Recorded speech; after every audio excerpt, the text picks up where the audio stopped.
We are live. We are live. Welcome to College Football's Peek Around the Corner with your host, Greg Flugar. We cover everything in college football because we love everything in college football. And if you do as well, please subscribe to our channel. Smash the like button if you like our content. Share the video with your family and your friends. If you want to donate to this College Football Rebel Outpost channel for college football sickos like you, hit the $sign where you make a comment and I'll get to you super chat as quick as I possibly can. Welcome everybody into the studio that sits on the corner of Keith Jackson Parkway and Kurt Gowdy Avenue. Do not be afraid. Do not be afraid to be a legend with your comments in the chat room, with your phone calls later in the show. I am going to get a whole lot of people upset with me once again today. No disrespect to the Big Ten. No disrespect to the ACC. No disrespect to the SEC. No disrespect to Notre Dame. No disrespect to Boise State and Army and the rest of the G5. But the Big 12, and for now, BYU got screwed. They got absolutely screwed. Now, some of you might say, well, Greg, you're probably right, but it doesn't matter. It was only the first rankings of the College Football Playoff Committee. It will sort its way out. Well, if they correct it, if the results happen in a certain way this coming up weekend, if I agree with the rankings next week, I'll say it. But the playoff committee blew it, in my opinion. And it could have ramifications. It could have ramifications on how this all ends up. BYU and the Big 12 got screwed, in my opinion. Very healthy, strong opinion. I'm going to let you know why. We have got a lot to get through today. I'm telling you, we've got a lot to get to. First of all, I want to thank everybody who's come on in at the beginning of the show. Ryan Brooks, Kay Struthers, Patrick Bear, John Teal, thanks for coming on in. Preston from Greensboro, Go Hills, the Eva Badger, Jeff Olson, Clinton Moses, James Foster, Still Austin. No, the drums are not playing today. I am not happy with the playoff committee. And I got to be honest with you, I don't know what you guys are thinking. I don't know if you think I'm crazy. I don't know if you agree with me. I don't know if it's split. I don't know. I was so busy. I don't know. I'm interested to hear what you guys got to say. But first, during the monologue, I'm going to tell you what I'm thinking. I think they screwed up in a big, major way. Caleb Ramirez is in the house. Jose, Bob Swanger, Kenneth Stromness. BYU is thriving on being overlooked this year. Good luck, BYU, the rest of the way. The architect. Watch your step, Greg. I kid. Ryan Brooks, Tumasta, North Dakota State. We're going to start with that. BYU's brand clearly is not as big as the BYU fans believe it. Not even close. Okay. That's fine. Maybe true. But my goodness. When you are in that room, when you've got all that power, don't rank them based on brand. Do it based on what they have accomplished. Now, you guys, look, I put out my projections Sunday night. We had a live show about how I think it's going to end up. And I don't have BYU winning the Big 12. I don't. I have them losing in the Big 12 championship game. But I still got them going to the playoffs as in a large berth. And the chances of that happening now are now slimmer than what it should be. One of the reasons why I think the playoff committee completely screwed up. I'll go over my reasons why. BYU and Indiana should be swapped, but other than that, it's all good. Lee is saying BYU and Indiana should do-si-do. I think BYU and Indiana should do-si-do with Penn State and Tennessee. That's what I believe. And I believe it's clear. And I'm going to tell you, we'll get into it more. First of all, I got to start this episode by taking an L. It looks like I'm going to have to take an L with some caveats, with the W attached to it, but it looks like we're going to take the L here and peek around the corner. We'll get into that in a second. Preston from Greensboro, membership, 5 memberships. Holy smokes. My goodness. Preston from Greensboro, thank you so much. So much for your generosity once again. Rambling Ryan, Anthony Palika, Bob Swanger, Dave B., Jamie Thornton have all been gifted a membership because of the generosity of Preston from Greensboro. When you 5 get an opportunity, please say thank you to Mr. Preston from Greensboro. I would appreciate it. Thank you, Preston. You are all hereby knighted cloak and dagger officially. And when you get an opportunity, go to our YouTube channel and check out our YouTube membership only episodes, which takes us to, thank you, Preston from Greensboro.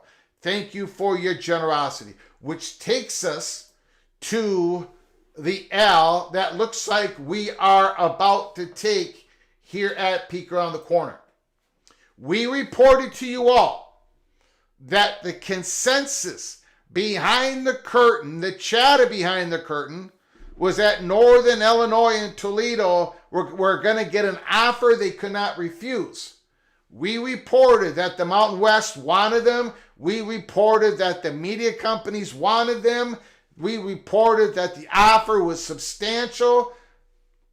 I also said I can't see them. I had a hard time figuring out still why they would, but the chatter behind the curtain was that it was going to happen. Well, according to reports from Brett McMurphy, Northern Illinois' interest in the Mountain West as a football member is waning. It doesn't look like it's going to happen. If they don't go along, Toledo is not going to do it. Suddenly the interest is waning. So the Mountain West Conference, and we reported this a couple months ago, that North Dakota State, and the only information we had was on North Dakota State, that internally they made the decision that they would be a go, that they would move if invited. We reported that a couple months ago. We have that nailed down, but we did not know if they were going to get the opportunity, and they may be getting an opportunity. Brett McMurphy, the Mountain West, is now considering, does the Bison, do they get the invitation? We believe if they do, they will grab it in a heartbeat. But yes, so we here at Peek Around the Corner, when we have an L, big, small, anywhere in between, we start the next show taking the L. We believe the consensus was that Northern Illinois, there was just so much that the Mountain West, full court pressure, more money than Northern Illinois is going to make in the MAC conference for the next 4 years.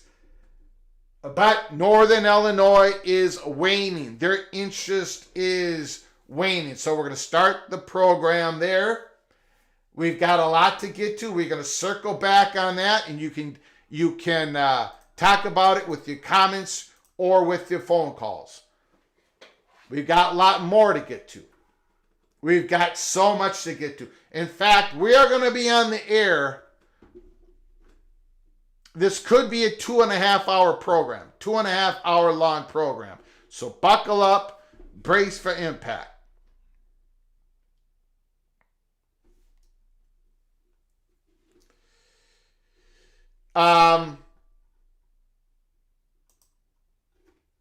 Republicans won big in the 2024 election. So did the NCAA. Amanda Kristovich from Front Office Sports. Mr. Ross Dellinger is reporting the same thing. The Republicans are more likely to pass a law that prevents college athletes from becoming employees, that gives the NCAA antitrust exemption. Since 2019, the NCAA, the power conferences, have staged a sophisticated multi-million-dollar lobbying campaign in Congress that has so far been unsuccessful. The 2024 election, Donald Trump to the White House, Republicans control of the Senate and probably the Congress, is a major win for the NCAA, which has been trying to get Congress to pass a law preventing athletes from being classified employees. securing antitrust protections to control compensation rules. We've had productive, substantive conversations with members of both parties in recent months, and are optimistic an opportunity exists to advance a targeted bipartisan solution to ensure a stable, equitable, and sustainable future for college sports for the years to come. NCAA VP External Affairs Tim Buckley. So because of one party controlling the House, Senate, and the presidency, it looks like possibly that they might get a carve out, right? Optimism, maybe. Now, again, and this is not a shot at the Democrats, not a shot at the Republicans, but even when one party controls all the levers, when they get something done, it will surprise me. When they get something done, we're going to report it if they get it done. And then later in the article, there will be opposition. Labor unions could try to block a bill of this nature, and other groups have begun their own lobbying efforts related to the future of college sports, but that may not be enough in a Republican-controlled government. The National Labor Relations Board could be the last hope for preserving the ability for athletes to win employment and collective bargaining rights before Congress can pass a law. The NLRB could still make a pro-athlete decision before Congress or Trump could step in. And then it talks about the two cases, and it talks about the board's makeup and all that stuff. So we will follow this story as it continues on. Does Congress, do they pass an antitrust bill? Do they actually do something, carve out, to where this sport will have some stability, where there can be some quote unquote, some type of bargaining agreement between entities without the student athletes becoming employees? We'll find out. We'll find out together. We'll report on this as that story goes on.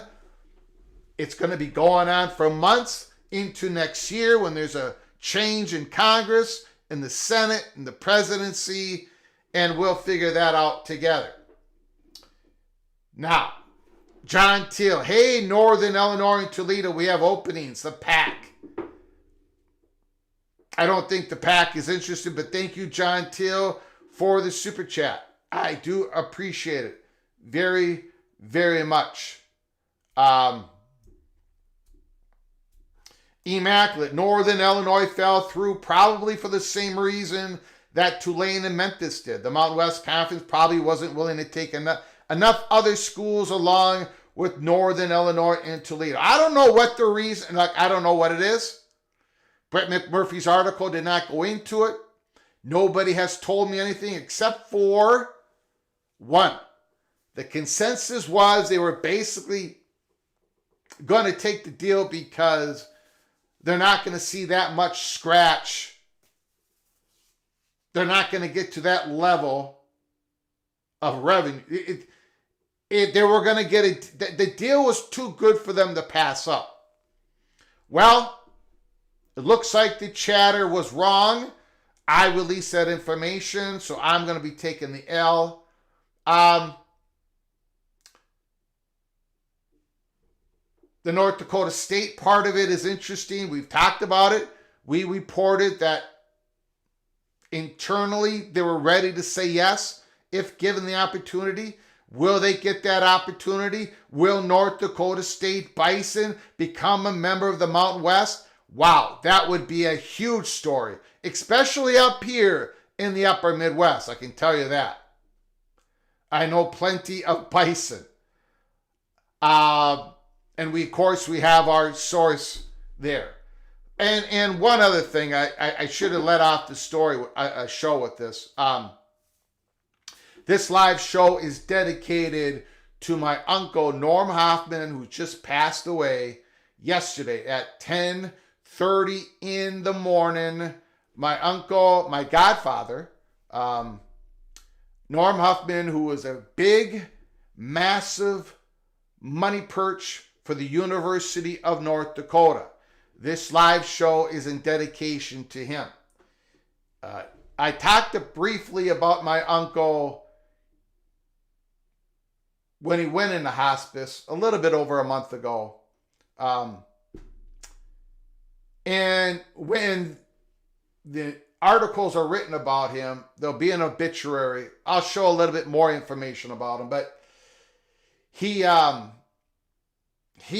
the gentleman who, his company in the 60s, they invented the ignition. So our United States airplanes that shoot out that, what do you call that again? And I asked, that chafing, whatever, that makes it so the missiles don't hit the airplanes. Well, anyways, Norm Huffman, his company himself invented the ignition. That's all I know about it. I'm not an engineer. So he also, they did the shaft. Thank you, Jose. Thank you. So he also, they also invented his company, the ignition of nuclear missiles, whatever. So Norm Huffman went on. First of all, he's about, I don't know, he was about 6'7", gigantic man, big features, booming voice. He commanded the room. He was like John Wayne, and I'm not talking about character, because John Wayne, there's some stuff about him. I'm talking about presence. I'm talking about a booming voice, big man. And he did a lot of things for the University of North Dakota. Not North Dakota State. That was the rival. University of North Dakota with the incredible hockey program. A really good university. He built the engineer department at the University of North Dakota. He built the wing of a hospital in the state of North Dakota. Norm Huffman bought an island here in Minnesota from the state, paid for the cleanup of the island, and then gave it back to the state of Minnesota. There's a million other things he's done that's no one will ever talk about. That's just the type of guy he is. He was indicted by the federal government. A couple of decades ago. The government took him to court, and when the federal government indicts you, it's over about 99% of the time. He happened to be the 1%. The judge threw the case out because he said no evidence, and the prosecutors should be, and the government should be ashamed of themselves. So this guy has been in the eye of the beast, the eye of the hurricane, and he is the gentleman. Hoffman is Hoffman,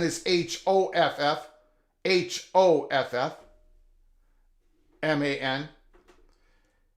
He is a gentleman who sourced me on the information that I broke in 2017, 2019 in regards to North Dakota, University of North Dakota, talking to the Big Ten in regards to inclusion into the Big Ten Hockey Conference. I broke that news on Minnesota 247 twice because there were two different talks twice. The president of North Dakota at that time was Bill, I forget his first name, President Kennedy, who was in his earlier life a congressman somewhere in the state of Minnesota. Well, the president and, of course, Norm Huffman were really good friends. Huffman was money perch, and Norm Huffman gave me details about the discussions. North Dakota had anticipated. I know a lot of you aren't interested, but just a dedication to him. There's a whole bunch of hockey fans out there. I'm going to write an article for Minnesota 247 Sports on this.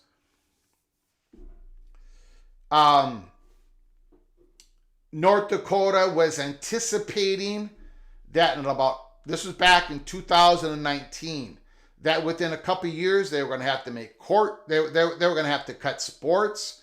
They were actually going to have to cut their women's hockey program. They were interested in the Big Ten, going to the Big Ten Hockey Conference. The University of Minnesota was interested. They sponsored this. They wanted to get it done. Now I'm going to have a whole bunch of Minnesota people mad at me. Because North Dakota and Minnesota are rivals. So there's a lot of Gopher fans that don't want North Dakota in their conference at any cost. And there's some others that do. Whatever. I'm just telling you the facts. The Big Ten and North Dakota did have some talks. They had talks in 17. They had talks in 19. In 2020, COVID hit. And now the chances of that ever happening is slim to none. Because now the Big Ten is even more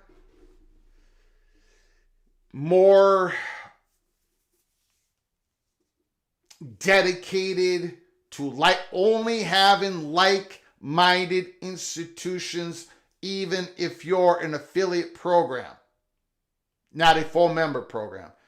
And COVID kind of even brought them even more into the reality. I think we're going to not be interested in this. So then North Dakota cut their women's hockey program. Exactly what I reported a couple years prior, before it happened, because of the information that Norm Huffman gave. A lot of inside politics in the Big Ten Conference when it came to this, when it came to the talks. The Big Ten universities, Michigan State, Ohio State, even Penn State, Wisconsin. Hold on a second. Ohio State, Wisconsin, Michigan State, Penn State, Minnesota. Every Big Ten university with the Big Ten hockey program, with the exception of Michigan, were in favor of the inclusion of North Dakota. North Dakota's men's hockey program. In fact, they were even for, at the time, the women's program to join the Big Ten. And so the Big Ten would be one more step closer than to be coming for their women's hockey programs, not to be playing under the banner, the umbrella of the WCHA, but actually have a women's Big Ten hockey conference, which they still do not have. But the Big Ten universities that do not have a hockey program, which there's more of those than do have them, were against the addition of North Dakota as an affiliated hockey program. It never got to a vote, other than maybe a off the record straw vote. It never got to a vote. It did not have. It wasn't. The traction wasn't quite there, and then COVID hit, and then that's that. So, if you're interested more in that story, I'm going to be writing something up. I will show it on this live show, Peek Around the Corner, at some other time. But this is a college football program. You did not come here to listen to me talk about hockey. But anyways, Norm Huffman, this is in dedication to you.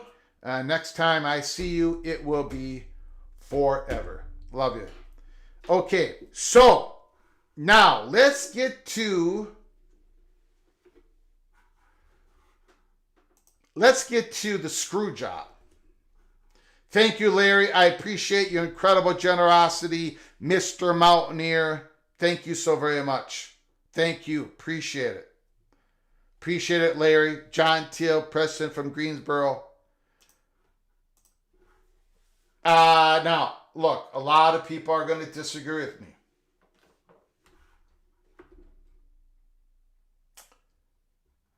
And that's fine. We disagree on this channel.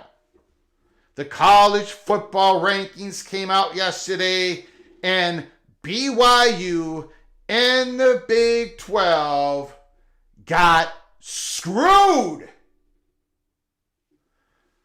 Brett McMurphy, Action Network. So how did you spend your Tuesday night? Just what I thought, watching MAC action and digesting the first college football playoff rankings. What did the initial rankings reveal? Not a lot. Since we have a month left in the regular season and the committee can and will move teams up and down in the next few weeks, regardless of whether they won or lost. A few thoughts. The Big 12 is screwed. And of course, I'm saying the Big 12 got screwed. So they are screwed. The Big 12 champion will be part of the 12-team playoff. That much is certain. Again, Brett McMurphy, Action Network. But if Boise State wins out and BYU doesn't finish 13-0 as the Big 12 champ, the Big 12 champion will not earn a first-round bye. And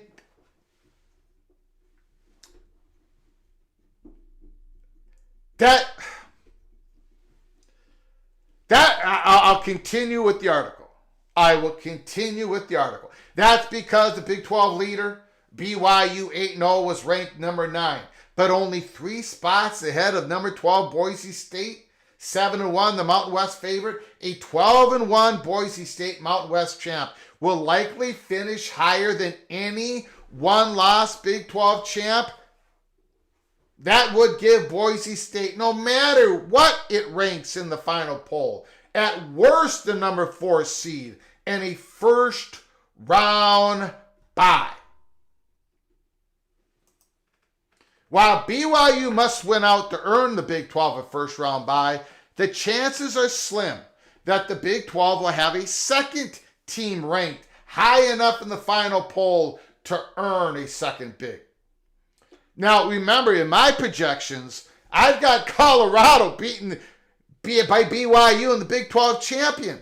I got Deion Sanders winning the Big 12 championship, and I still have BYU.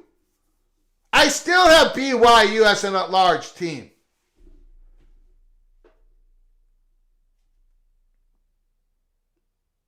So I do not agree at all. I do not come close to agreeing with this. The number 17, Iowa State. Number 19, Kansas State. Number 20, Colorado, all within striking distance of getting into an at-large contention. But if any of those teams don't win out, they will shuffle back down the rankings. Well, I've got Colorado winning out. And I don't have Iowa State winning out. So I got Colorado in the Big 12 championship game. But if Colorado beats BYU, you can't have BYU out of the playoffs. They've defeated a couple ranked teams. They have a better resume. Now I'm really getting steamed here. They have a better resume. They should be ahead of Tennessee and Penn State right now. Right now.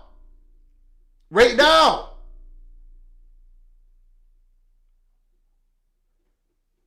And we'll go through that. If one of them wins out and wins the Big 12 title, it's unknown if they would leapfrog the 12-1 Boise State. Now, I've got Colorado just barely getting over Boise State, but I understand that is a tight one. And also likely would knock BYU out of the running for an at-large spot. My question is why? Why would a 12-0 BYU team who lose, if they get to 12-0, why would that knock them out of the playoffs? I don't get it. I'm at a complete loss. And I don't know if the PATC community thinks I'm nuts. I have no idea. I was not. Look, guys, I was so busy. I did not. Again, next Tuesday, we're going to be doing a live show in real time when the rankings come out Tuesday. And the next Tuesday and the next Tuesday. But, so I don't know what you guys are feeling here. And we'll look at the rankings here, and I'll give you my reasons why. The ACC's path to multiple bids. Again, Brett McMurphy, Action Sports. While the Big 12 is a long shot to get 2 bids, the ACC is in a much better position with number 4 Miami and number 13 SMU. If SMU defeats Miami in the ACC title game, SMU would get an automatic bid, and Miami would likely still receive an at-large bid. I agree with that. Absolutely. Absolutely. But this is my issue. It's again, we'll get to it here when I show the rankings. The placement of Miami and BYU should not be 5 slots in between the two. So you're making it so if Miami loses, they still get in a large spot as an undefeated team going in the ACC championship game. They lose, they're still likely going to receive an at-large bid. I agree, and I agree that they deserve to get that at-large bid. But so does BYU. With everything being even, I mean, if they don't get blown out by 40 points, it doesn't make any sense, ladies and gentlemen. It doesn't make any sense.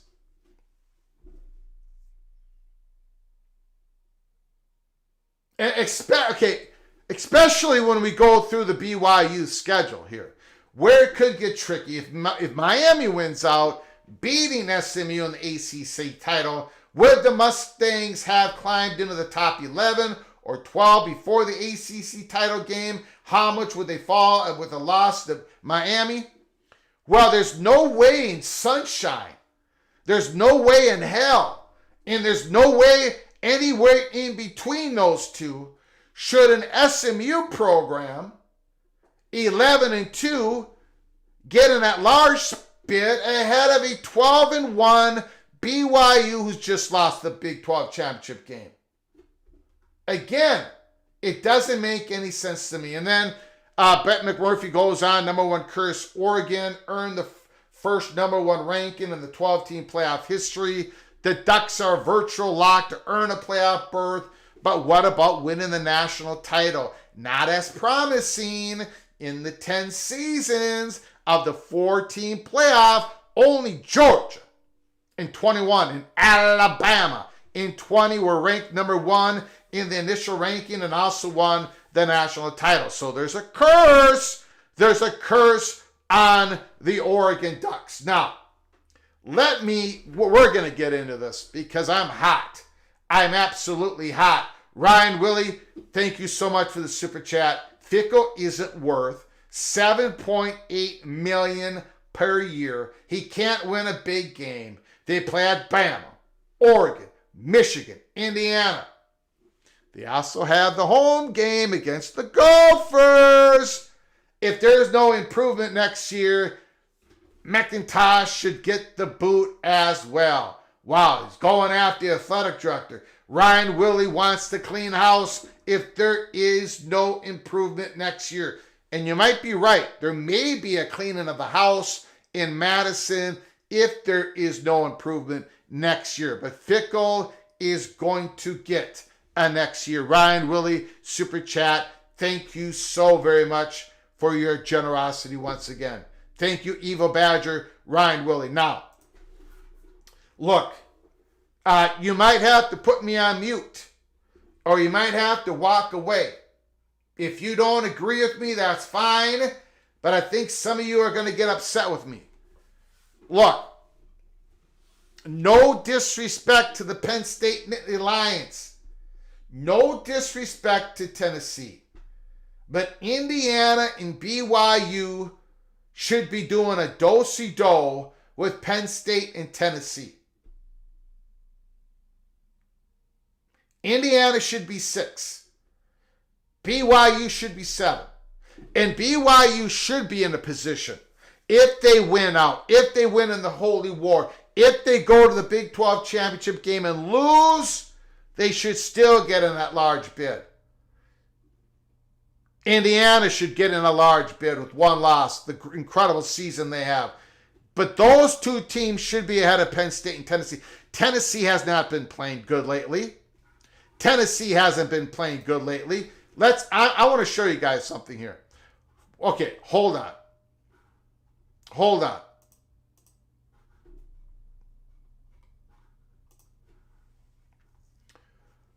Hold on.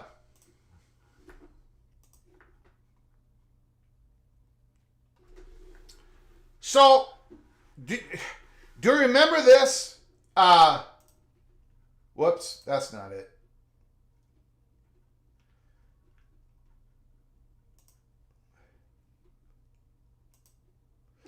Brett McMurphy's talking about SMU. Where it would get tricky, third paragraph, where it would get tricky is if Miami wins out, beating SMU in the ACC title game, would the Mustangs have climbed into the top 11 or 12 before the ACC title game? And how much would they fall if they lost to Miami? Well, look. You see, here's the problem. BYU is 9, SMU is 13. Again, they should not be that close together. They should be not. There's everything being even. If everything goes the way it should, if SMU loses in the title game against Miami, and they're 11-2, and BYU goes 12-0 and loses to Colorado or Iowa State or Kansas State in the Big 12 championship game, everything being even, why would BYU fall behind SMU? Why would that happen? Look.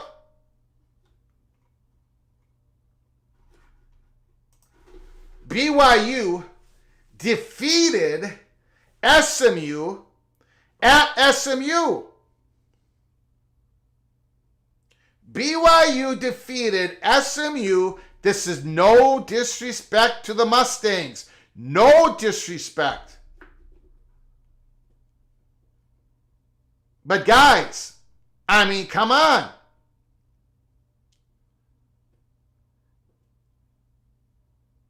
They defeated at the time a number 13th ranked Kansas State 38-9. 38-9. They're undefeated. Okay. Let's take a look. Let's take a look at Tennessee. Now they've got a loss. One loss.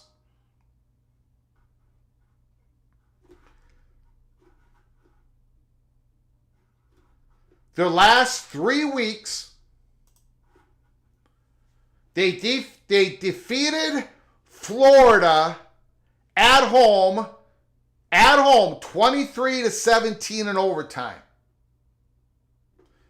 They lost to Arkansas, not a ranked team. No disrespect to Arkansas. They've had an improvement this year, no question about it. But Tennessee lost to Arkansas, beat Florida. It took them to go to overtime, beat a struggling Kentucky team by 10 at home again. Why is Tennessee ahead of Baylor at this time? Why is Tennessee ahead of Baylor at this time? Because they defeated Alabama.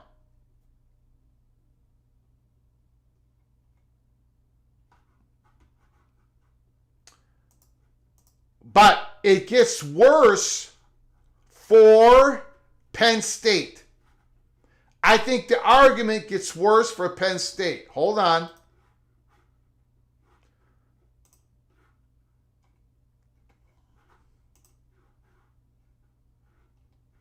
Again, let me know how wrong I got it with the phone call, comment. Here is Penn State's resume.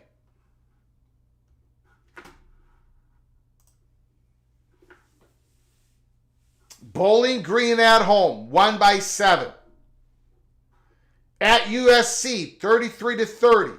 At Wisconsin, 28-3. They do have their biggest win is against number 19, Illinois.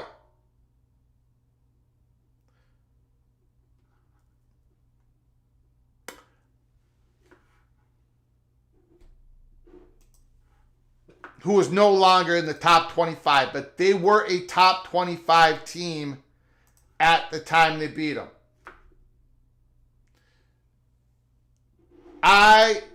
What did I misspeak? I meant BYU. Yeah. In my strongly held opinion,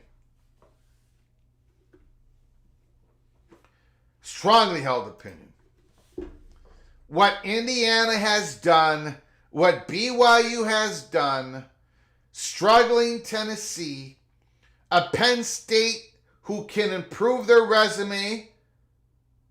Right now, they can beat a good Washington team. Who knows? The Gophers might be a top 25 team by the time Penn State plays the Gophers. Whatever. But Penn State, Indiana, and BYU should be ahead of Tennessee and Penn State. This should be a do-si-do. And a 12-1 BYU team, if they handle Utah, if they go undefeated, and if they lose in the Big 12 game, not being a blowout, I don't know how you have BYU out of the playoffs.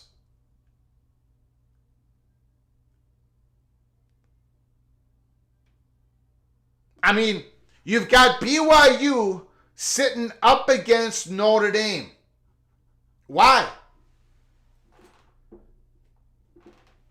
They should not be in the same... See, I look at this as batches. They should not be in the same batch. Notre Dame lost. Notre Dame's been playing great football. I've got no problem with where Notre Dame is put. If I was in that selection committee, this is fine. They're playing great football. I know a lot of people say that loss to Northern Illinois should bounce them out completely. No. Not in this day and age. No, and it shouldn't.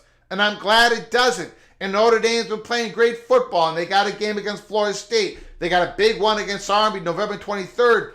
But they should be sitting up against Tennessee. They should be sitting up against Penn State.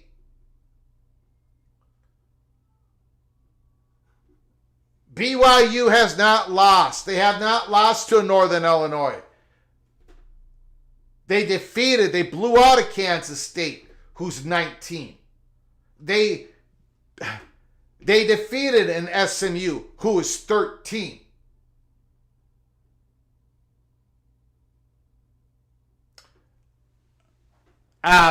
Again, and the fashion that what Indiana has done,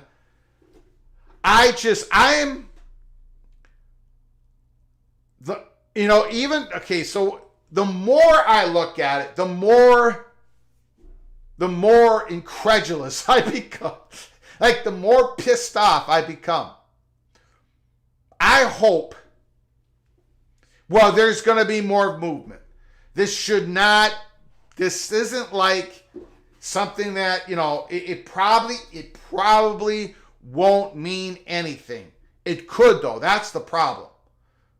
The first rankings could make BYU's 12-1 if they lose the Big 12 championship game. It could have an effect. It probably won't. I'm hoping it won't. We're going to get some more movement. We're going to get more upsets. I know this is not the end of the world, but I just wanted to give you, I was not able to give you my opinion on the college football rankings last night. That's why I wanted to do it today. And we're going to open up the phone lines, and you can call me about all these things that are going on in college football This is the big one. Give me a call. Oregon, of course. Ohio State or Georgia, do-si-do them, but they are in the same batch. Miami, you want to do-si-do Miami and Georgia? Fine, but they are in the same batch. Texas, good, fine, good. They're slipping, but I'm okay. Texas 5 over Indiana and BYU, I'm okay with that. But Penn State and Tennessee, to me, look out of place. And again, no disrespect. Penn State could rattle them all off here easily, go to the playoffs, and they're going to be tough out. All right, Penn State, very, very good football team. Tennessee has issues. They have issues on the O-line. Nico is sliding. Because one of the reasons, because the offensive line. I mean, come on, guys. This is not the 7th ranked team in the country, but I understand that they can be ranked in the top 10 because of what they've accomplished. But they should not be ahead of an Indiana. They should not be ahead of the Hoosiers, who haven't even beaten a sweat. The Indiana Hoosiers, if you would have the scarlet and gray emblem right here on their resume, they wouldn't be sitting at number 8. And you should not be having the brand dictate where your ranking is. The Hoosiers should not be number 8. Period. End of story. I would have them at 6. Others would have them at 5. It's all cool with me. I would not have them at 4. But this should be a do-si-do situation. And the rest of this, Notre Dame, I'm good with that. Alabama, I'm good with that. I would have LSU. That's a tough situation. A&M, 14-15, that's fine, I guess. All this looks fine. They really, Louisville ahead of Clemson. Louisville just beat Clemson. That's good. That's fine. I'm okay with everything on this board. The way Washington State's rolling, the way Army's rolling, Colorado, good. Only Penn State, Tennessee, Indiana, BYU should be do-si-doed. Let's get your phone calls and your comments. I appreciate your patience. Long monologue. Big 12 got screwed. Big YU got holes. And I don't even know if it's like, I get what YU is saying. Preseason rankings, recruiting rankings. I don't even know if that had an impact. Maybe it did, but BYU and Notre Dame do not belong next to each other. It's good. Tennessee and Notre Dame belongs next to each other. Notre Dame slipped up. Tennessee is slipping right now. Who should be one head of the other? You can make an argument. Notre Dame is on a roll. Tennessee earned it early. They defeated Alabama. Much better win than Notre Dame has. Notre Dame defeated Texas A&M, though. Good win, but Notre Dame has that big loss. BYU should not be in that discussion. They should be ahead of Tennessee. They should be ahead of Penn State. Ryan, really, did you pick this week's games? No, we usually do it on Wednesdays, but we're going to do it tomorrow on a Thursday. Thank you for the super chat. Thank you for your generosity, Ryan Willie. Buckeye in Tex, excuse me. The leftovers didn't get screwed. BYU gets the 4 seed. If they win, that's sorry conference. Your one bid, get a 4 seed. That should go to Boise. Well, BYU wins out. They are going to get that 4 seed. I happen to think Colorado's going to beat BYU. And then I think Colorado should get it over Boise State by just an inch. But if they give it to Boise State, I would have no problem with that. I would have no problem with that. I disagree, Greg. 75% of the country would be undefeated with Indiana's schedule. And you may be right, Lee, but 99.99% of the country would not have been undefeated like Indiana, doing it so impressively. Are you? Week after week. You know, it's hard to win. It's a challenge to win every one of your games. It is really unbelievably challenging to smoke everybody you play. We can go down the list. Tennessee, they've struggled against teams. All of them. Indiana hasn't. So, to me, that argument doesn't work in this situation. Indiana has played magnificently, and it doesn't take an Einstein to figure it out. Watch them. Watch Rourke. Watch those receivers. Watch Ellison. Watch that O-line. Watch how that defense tackles. I've been saying it for weeks. I mean, right away I said it. This is not a fluke. This is not throwing the ball up 40 yards down the field with your eyes closed and hopefully it bounces into you. They're not getting all the breaks. They're making all the plays. A 3rd and 7 in Indiana is 3rd and inches for other teams. I disagree. I completely disagree. I don't matter. You go play the 103rd strength schedule in the country. You're not whipping everybody. You're not. Notre Dame didn't. They lost. Let's go through it, guys. Notre Dame didn't. Tennessee didn't. Penn State barely beat Bowling Green. Miami's been screaming out of everything. I completely disagree. Completely disagree. Colorado lost to Nebraska. Iowa State barely gets by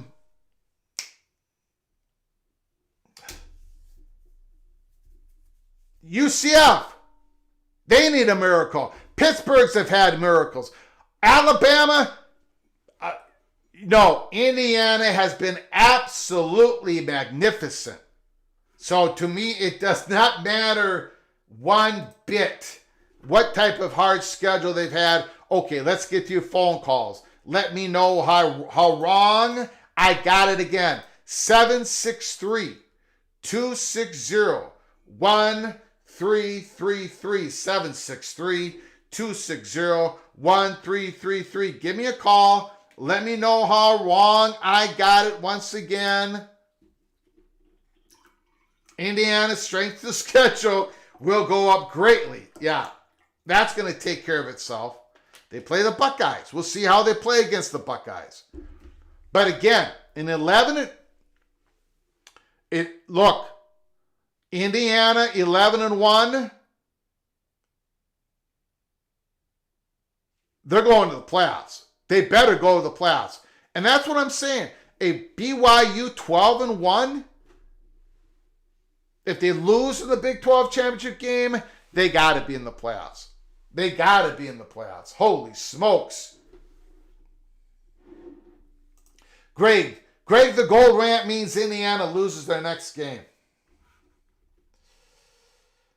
Oh, boy.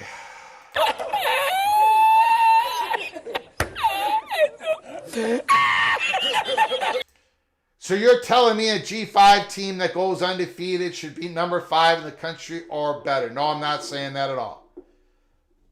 I'm not saying that at all. A G5 team would have not done what Indiana has just done. There's no way we're going to have to agree to disagree. I mean,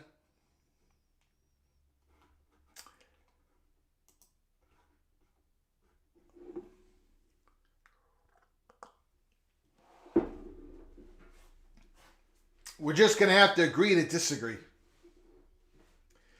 We'll see how they do against Michigan. We'll see how they do against the Buckeyes. Purdue, there's not many teams that could have done what Indiana has done in regards to how great they have looked.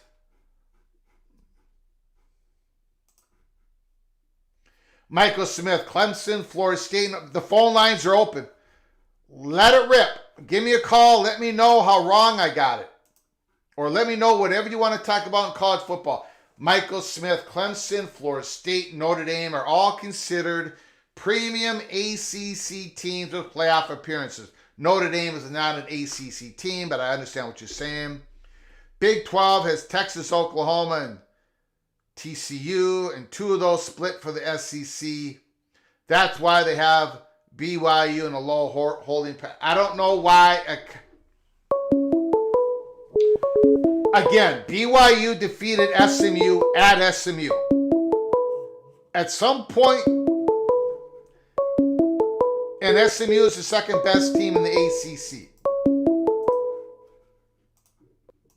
Call from Jose Fight On. Jose, fight on, Mr. USC. The floor is yours. Thanks for calling. What do you got, sir?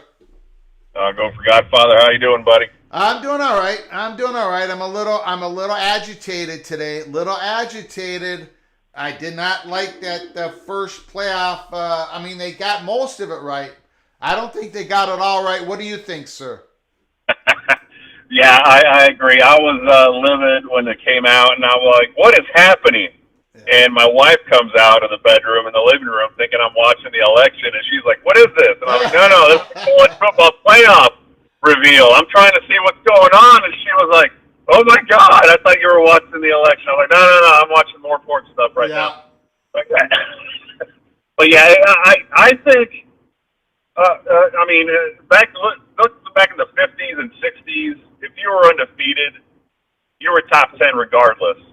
I think the computers, if there's no bias, algorithm programmed into it, would do the same thing. There's some out there. I think one gentleman was on Big 12 Mafia show talking about his. Yeah, I was on that show. That was great. Yeah, and I like that fresh perspective that these computers are bringing out. There's others that I've seen on Twitter. I can't remember their names, but I think if you're undefeated and you're a Power 4 school, you need to be in the top 5 regardless. And you let the chips fall where they may. If you're in the playoff and you lose, oh well, so be it.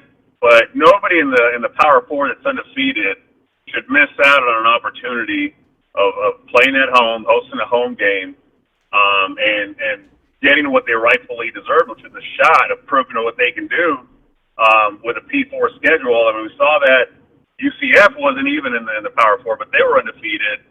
But I think it's just kind of defeats the purpose of a CFP committee really just kind of following suit with whatever the AP poll had. And before the AP poll, it was the way too early ESPN poll in May or June. And it kind of just seems like it's programmed into people's brains of whatever they see first. They're like, yeah, that sounds about right. Let's just roll with that and maybe move teams up and down a spot or two. But I think we just need a fresh breath of air with some kind of computer algorithm that doesn't have logo bias and, branding bias and just looks at the hard facts. Indiana is the other one that I understand from one side of the coin where someone, on Twitter will be saying, well, who would they beat? Well, it's not just who would they beat. It's their P4 school that's been blowing out who they beat. It's not like they're squeaking by with a few points here and there. It's like South Carolina, 2-point, loss to, I forget who it was. I think it was Georgia. Yeah.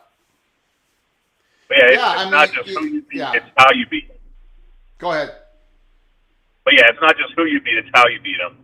And anyone in the P4 that has a P4 schedule playing 9 conference games, you can also look at and I don't want to, I wouldn't want it to be to where you're promoting teams running up the score on other teams, but you still have to take that up a 50 burger like Indiana's been doing.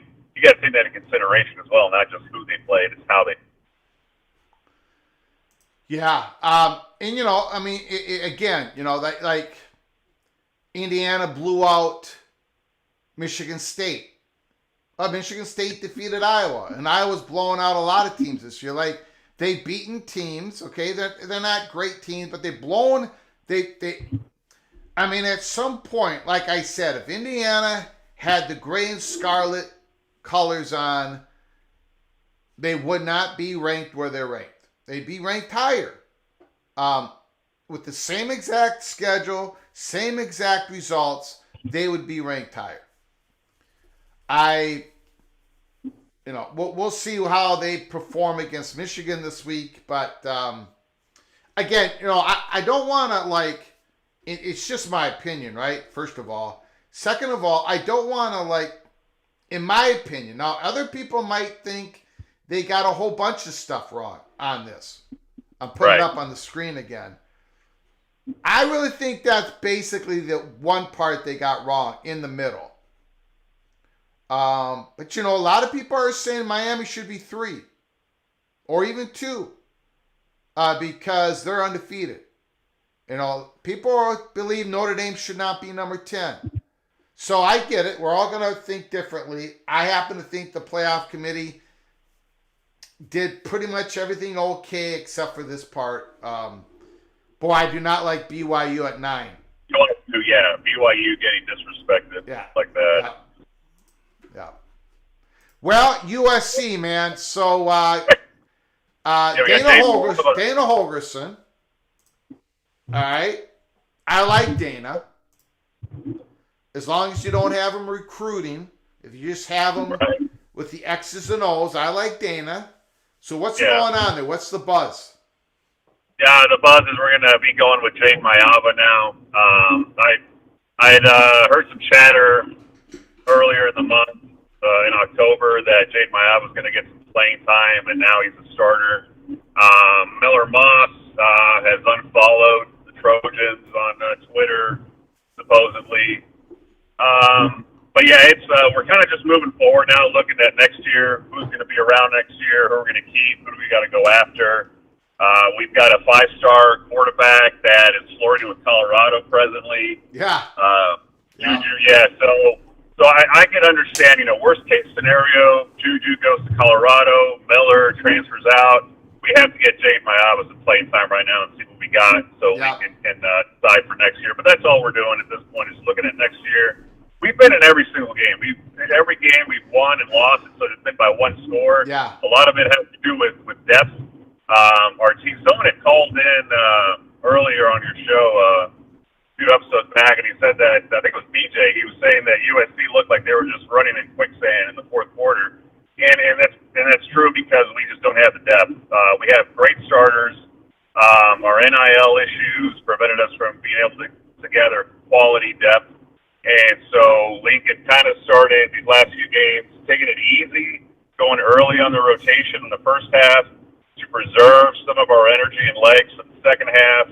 Because a lot of UFC fans were like, well, how come we don't just start off hot? Why are we always having to come back in the second quarter and make it a close game? But earlier in the season, it was vice versa. We were starting off hot and then letting teams like Michigan come back. But it's just lack of depth. We need to get our NIL in order so we stop getting poached by Oregon. And we lost a 5-star defensive tackle recruit, Harmon. We thought we had him locked up, and then Oregon just tossed some money at him, and he left. So I think once we get our Big Ten paycheck, I don't know, in the spring, start getting some affairs in order as far as our NIL, and then focus on depth. That's really what's hurting us right now. It's we're just plagued with injuries on defense right now. String Bean Gentry has been out.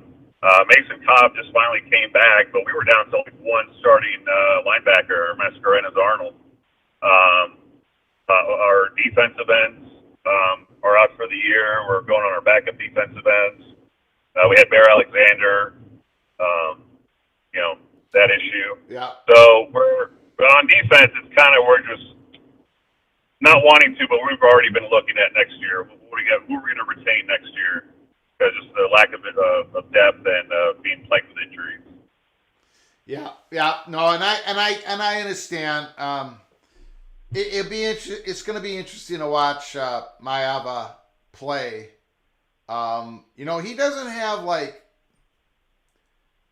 have a whole lot of experience himself. Like he had a year with UNLV, uh, but Right. I think I think it's the correct move for USC. However, on the other hand, I like Miller Moss. I know he's throwing some key interceptions, um, but I like him. He's a talent. He's got one more year of eligibility left. He's going to go in the Yeah. portal, and there are going to be schools going after him. He's going to get a starting job somewhere in a power conference school. Yeah, absolutely. Yeah, we're brokenhearted about Miller Moss. Yeah. Just wish him the best. We're thankful for what he did, and a lot of it was, kind of like there was issues on the offensive line as well, where he was just getting banged up week in, week out, and mentally a quarterback can lose focus because of the repeated hits.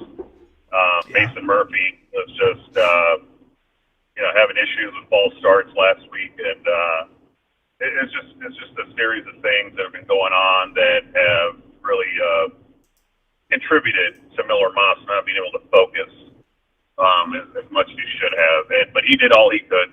He did great. Throwing 50 passes a game. What he was being asked to do was a lot on him. But we wish him all the best in the future, and he is going to find a great landing spot. Yeah, I think he is. I wish that Minnesota would be in the mix for that possibility, but they're not going to be in the mix. So, because I would be interested, but that ain't going to happen. Ain't going to happen. All righty, man. All right, thanks, buddy. You got it. Great call, sir. Yep. Jose, fight on. Fight on.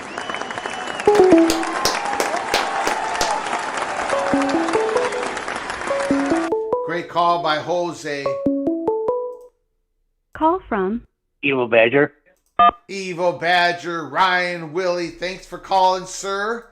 The floor is yours. Hi, Greg. Thanks for letting me call in. You got it, buddy. So the Badgers are in a decommit from, I believe, Michigan, Curtis Smith, Okay. and they're and he's taking an official visit All right. the week of the Oregon game, which I think Wisconsin is going to get smoked. Yeah. And I just don't.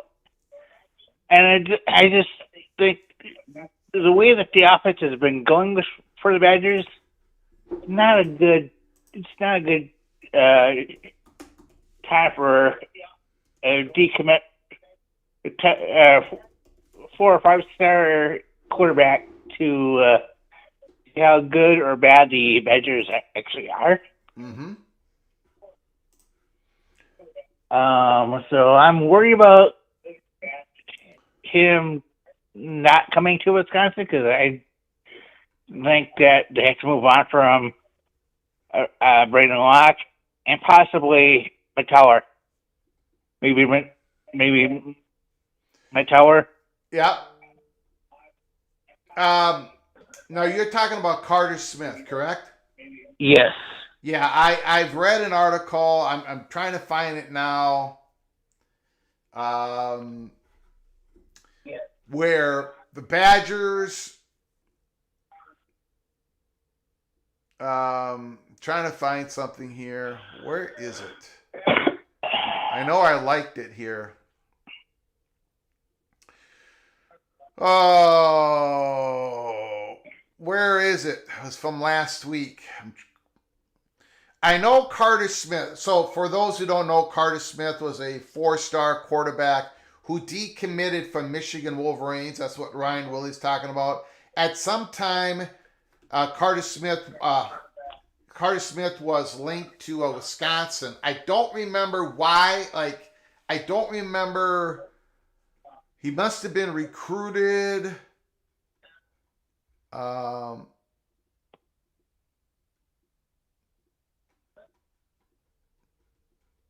but yeah, I know that Wisconsin is somehow connected to the possibility of Carter Smith.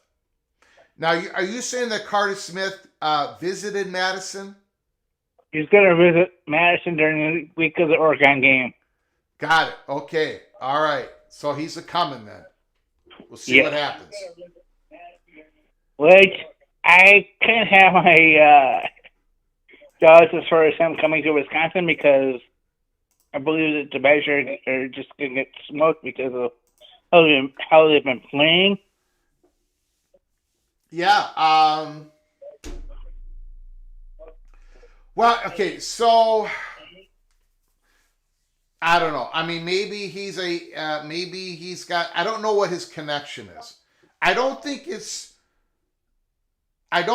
not from Wisconsin, right? He's from a Catholic school somewhere, right? Like in Ohio, or Michigan, or. Anyways, I don't want to look it up right now, but maybe he has some sort of connection with Wisconsin. I don't know. See, I don't know of Tyler Van Dyke's situation.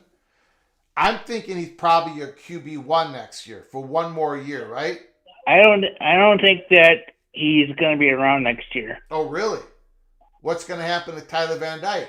That's my gut feeling. Okay. A lot of the Wisconsin podcasts are saying that TVD will probably be gone. Okay. All right.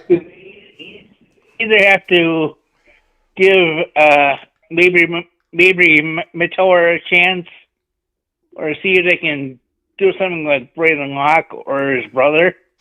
Got it.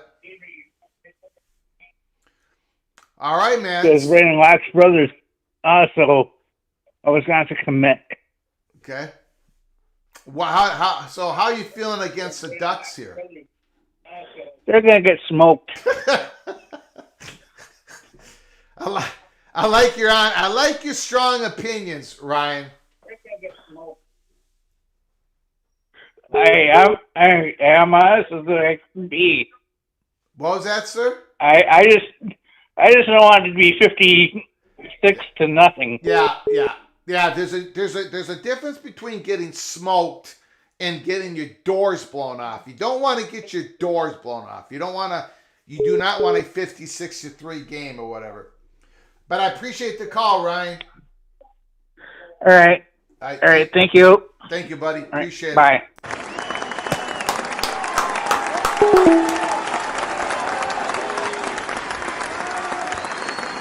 Mr. Badger, Ryan Willie.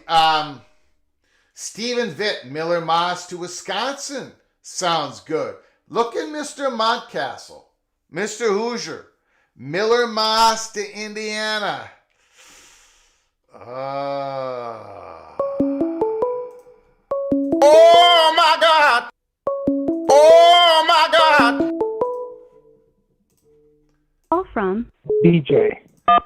BJ, the floor is yours. Thanks for calling, sir. Anytime, Greg, and as always, thanks for having me on your platform. I call for two reasons. One is, I hate to be the "I told you so" when it came to the rankings, right? I think the last time I talked to you, but that's what we talked about. Yep.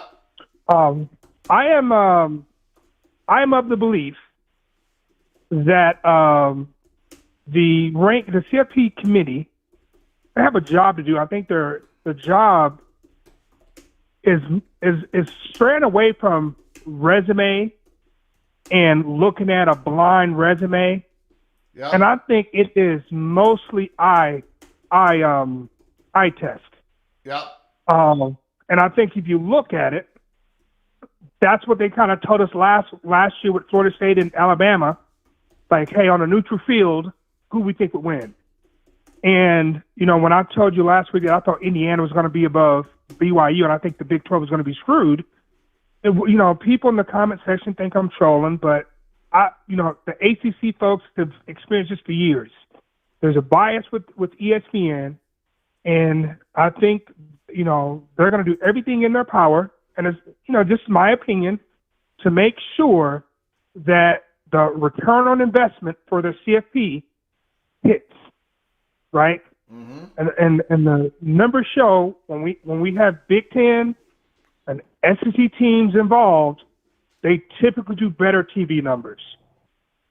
And I'm not saying that's the way it should be, but it is my belief that weighs heavily on these rankings. There's no way I think that Indiana has a better resume than BYU. There's no way. However, if you look at Indiana is a top 10 team based off just the performance. It reminds me of, you remember those Oregon days where Oregon were beating folks by 40 and 50 points? And they really haven't played anybody, but we knew they were good. Indiana kind of gives me that vibe with them. Mm-hmm. I heard your monologue earlier about BYU and them getting screwed. And I think they are getting screwed. And I think the last thing I told you was I thought the interesting part was BYU versus Boise State. Because if it's too close, the Big 12 may lose their first round bye. Yeah. Which I don't think is fair at all. But I will say this to your argument and to other people's arguments. Boise State has an extraordinary good resume for a G5 program. Like the performance, obviously they have a running back who is sensational, right? BJ, you would agree with that, right? I agree with you 100%. He's a guy who could play anywhere, anytime, any team. And then you throw in their really great performance at Oregon, who happens to be the number one team in the land. And they only lose, what was the score? 37-34 or 38-35. I don't remember. It doesn't matter. It was a 3-point loss. 3-point loss. So what I guess what I'm saying is a Boise State 12-1, if they run the table, if they beat a good UNLV team in the Mountain West Conference championship game, a BYU team, a one-loss BYU team that wins the Big 12 championship game. What was their loss before the Big 12? Let's say BYU loses to Utah by 7, okay? A 12-1 BYU team that lost to Utah by 7, but beat SMU, beat Kansas State pretty big against a one-loss Boise State that only lost to Oregon by 3. I understand the argument to put Boise State ahead of BYU. What I don't understand the argument is if BYU loses a championship game 12-1 and they don't get their doors blown off by a Colorado or by Kansas State or by or Iowa State. Let's just say it's a 7-point loss, 12-1 Boise State. Not having them in the playoffs isn't going to sit well with me because they should be in the playoffs. I mean, there's not enough teams that should be ahead of them, in my opinion. But go ahead, sir. I'll just say this, Greg. I get your logic. I really do. But it was made crystal clear that the CFP is a TV product. Would you agree? I get it, but they haven't come out and said, oh, and we're only ranking these teams by their value of the football product. I get what you're saying, but I'm not saying it's correct. I'm not saying it should be that way. But if you listen to all the talking heads across ESPN last year, they harped on it being a TV product, right? And they harped on spreads in Vegas and things of that nature. When I see Boise State with the running back who could break Barry Sanders' record, how great would that be on TV in Boise? right? Yep. And I think BYU just doesn't have the narrative to captivate, to bring eyes, right? They don't have, they have a really solid team, but it is my truth just by watching football for so long and just how ESPN operates. It is a TV product. And I think that's why Boise State, if they win out, Boise State will host the game. And I think they want Genty, a generational type season, to be captured on national TV, right? I think we can all agree if Boise State is playing a CFP game at home, Genty 150 yards away from the record against an Ohio State team, 15 million people will watch that game. And lastly, I'll say this too. What further helps me understand that this is it's an eye test issue. They apply different logics for putting teams over other teams. It was not consistent at all, right? And when I heard Ward Manuel talk about his reasoning for putting Indiana over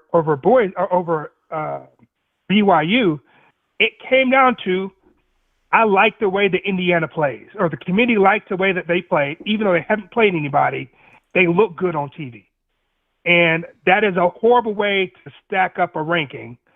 But I don't want to take up any more of your time, Greg, and I would love to hear your points on Manuel's comment on Indiana over BYU. Got it. I appreciate it, sir. Great call. Whoops. Great call by BJ.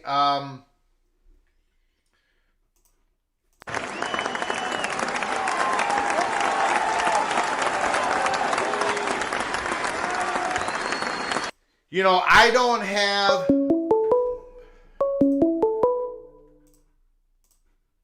Call from Tristan Fibes.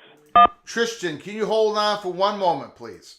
Certainly. I appreciate it. I just want to answer the question. Again, on the question of Indiana and BYU, I'm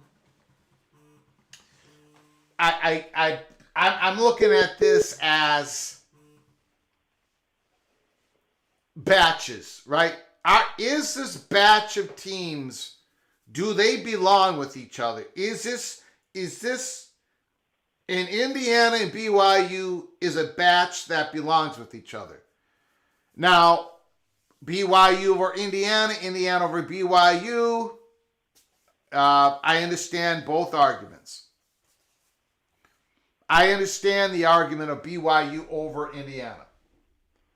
I understand the argument of Indiana over BYU. I think Indiana's consistent, incredible, high level of play, where BYU has sometimes scampering and Ratzlaff's making runs and magical plays, which is all good too. And yes, BYU's had two, bigger wins resume. I would have Indiana ahead of BYU. I made the argument if Indiana had scarlet and gray mascot, they doing the same result on the same schedule, they would not be ranked number 8. They'd be ranked number 2, 3, or 4 in the country. So I would have Indiana over BYU, but I understand the argument. What I will continue to believe all this week until we have new results this weekend is I don't think Tennessee and Penn State they're a different batch and they should be behind Indiana and BYU. Tristan, thank you for the question, BJ, thank you for your call. Tristan, thank you for your patience. The floor is yours. Thanks, Greg. Hey, listen, this is a very interesting topic, obviously. It's our first release of the playoff rankings. And, these are the kind of controversies that I think maybe sometimes they want just to gender up people talking about it and so forth. But here's the thing that I really don't like about it. It's people are pointing out the disparity in where teams are as opposed to where they should be. And I can see the arguments, and I can agree with some of those arguments. And that's the reason why I wish that we could just use AQs for the postseason and just dispense with, having to use committees and polls and things like that. I really don't like the arbitrary. And that may happen, Tristan.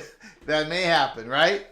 That may happen. Yeah, and I mean, I'm probably looking at it too much through a sort of altruistic perspective, but I would just say SEC, you get 3, Big Ten, you get 3, Big 12, you get 3, ACC, you get 3, and then let the smaller conferences have 1 each or whatever. Mm-hmm.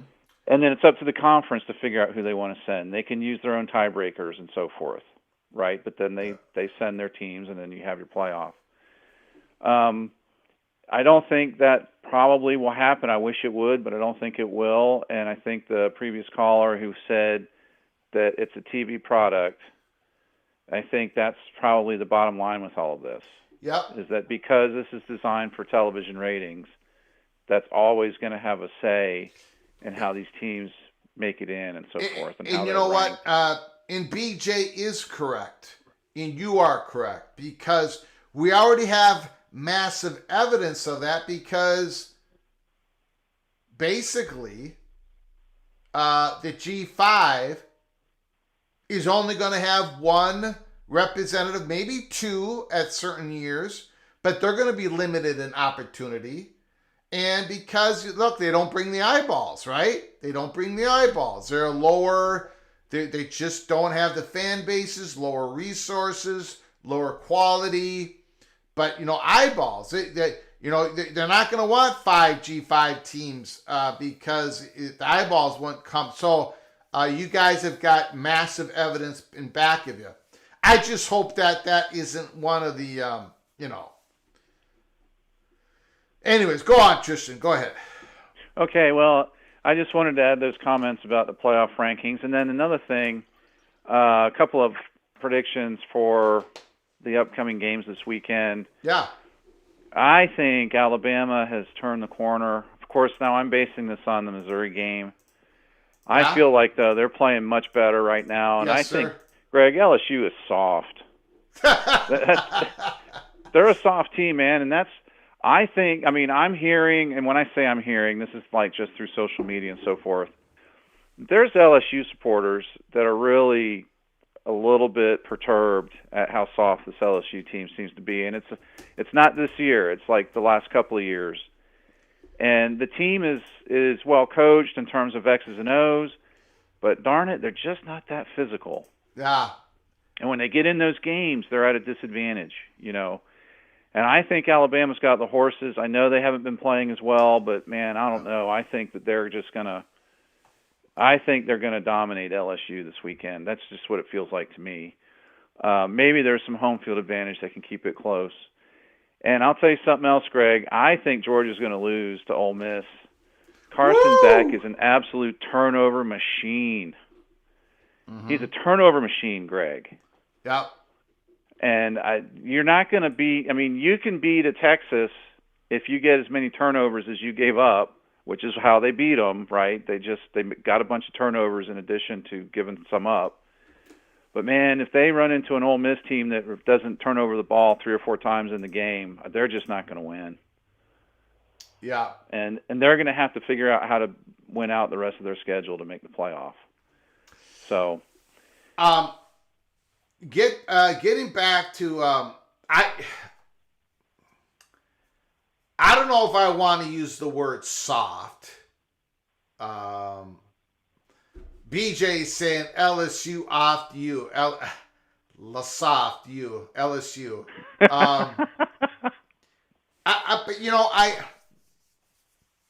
I do agree with you though. And we saw it in the USC game. That was a great game. Great game. But LSU could not do what other teams have done previously, further into the USC schedule. Like LSU running the ball, right? Josh Williams. Now, LSU, I can't remember the guy's name, but LSU lost a young kid, freshman, redshirt freshman, maybe a sophomore. They lost a running back that had showed a lot of juice. I don't remember the guy's name, but I can't remember anybody's names. Josh Williams, Caleb Jackson. Okay, they went in the season, and they were going to be LSU RB1, RB2, but they're not very good. I mean, I keep watching. They're not any good. They've moved on to Durham running back, Caden Durham. And he's pretty good. He's doing okay. But LSU, their running attack, again, I guess I'm going to use your phrase. It's been soft. They don't move anybody around. I think maybe that's what you're getting to, right? I know Josh Williams and Caleb Jackson, because a couple of weeks ago, I'm like, these guys aren't. I look at the box scores for everybody every week, and of course, I'm trying to remember 1,000 names, and it gets difficult. But I remember going, my goodness, they are having very poor seasons. They can't run the ball at LSU.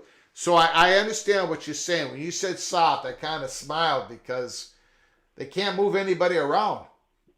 Yeah, and the way it manifests itself normally, Greg, and I think if we think about like recent examples in the last 10 years, in the SEC, the great advantage that they supposedly have is a combination of size, speed, and strength in the front seven on defense. Yep.